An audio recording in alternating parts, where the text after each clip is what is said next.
we're going to take a more detailed look at developing your raw images. So if I go ahead and open up a raw file I have here, we'll be taken straight to the develop persona.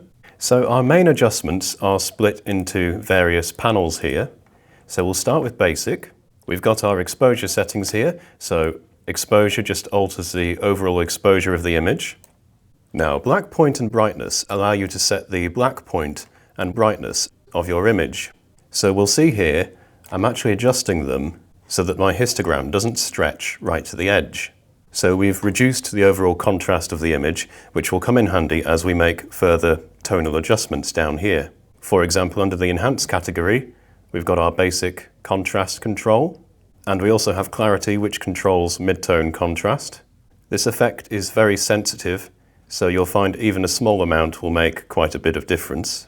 And then we have saturation, which controls the overall amount of saturation in the image, and vibrance, which brings out certain tones such as green and blue whilst protecting the others. So then we have white balance here, which you can use for both corrective and creative purposes. Just for example, we might cool this image down slightly. And then tint is used traditionally to correct green or magenta color casts. You can sometimes get very noticeable color casts with artificial lighting, such as fluorescent and tungsten. Shadows and highlights simply allows us to make small adjustments to both the shadow and highlight range of our image. And profiles allows us to assign both an input or a camera profile and an output profile. So for example, we might want to use Adobe RGB, which will give us a noticeable color shift, but we might want to keep our output profile as sRGB. So this allows us to do that. Over in the Lens tab, we have various lens correction adjustments. So distortion, for example, allows us to correct for basic distortion that you might typically find with wide-angle lenses. We can also compensate with horizontal and vertical shifts. We can also rotate the image, though this one doesn't require it. And then finally, to get rid of this transparent matte, we can scale the image up. Chromatic aberration reduction is a single click feature. You simply click it, and once it's processed, it will remove chromatic aberration in your image. Defringing helps to reduce color fringing. You simply pick a hue from the slider here, adjust radiance and tolerance, and generally the lower the threshold, the more color fringing it will reduce. This image, however, doesn't need either of those, so we can simply turn adjustments off by unchecking them. We also have options here for removing and adding vignetting. Over on the Details panel, this allows us to sharpen our image and reduce and add noise.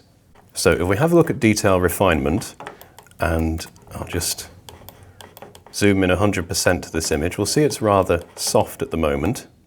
So I'll drag the amount slider all the way up and start to increase the radius slider, and we should see quite a dramatic difference. So detail refinement is basically your unsharp mask. But if we notice here, we've introduced a lot of noise into the sky area, which is quite typical for the blue color channel. So we'll go ahead and look at noise reduction, and what we can do is treat luminance and chrominance noise separately. So to retain the texture, what we'll do is leave the luminance noise alone and simply target the chrominance. So if we check extreme and bring the slider up here, we'll see we've just effectively reduced all of that color noise. We can also take the slider down slightly, which will just help bring a little bit of that texture back. If we want a grainy look, we can think about adding some noise to this image, like so. You can also use noise addition as a form of dithering. So if you're doing a lot of tonal work, or you're working with compressed imagery such as JPEG to begin with, you might end up with some banding, especially in smoother gradient areas. So you can dither these areas by adding noise, which helps cover up the banding. Moving on then, if we go to the Tones panel, we've got good old curves, allowing us to draw nodes onto a graph to affect the tone of our image. And most people's first experience of curves is drawing a simple S shape, which increases the overall contrast of the image. We then have black and white adjustment, and here you'll see we can mix each color separately into our black and white composite. We'll just uncheck that for now. And then we have split toning, where we can apply toning effects to the shadows and highlights separately. Finally then, the Overlays panel, which is covered in more detail in another video, allows us to quickly add selective adjustments to various areas of our image. So, for example, here we could reduce or increase the contrast in just the sky. Well, that's all for this video. Hopefully it's been a good primer on how to develop your raw images. If you have any questions or queries, please don't hesitate to ask on the official Affinity forums.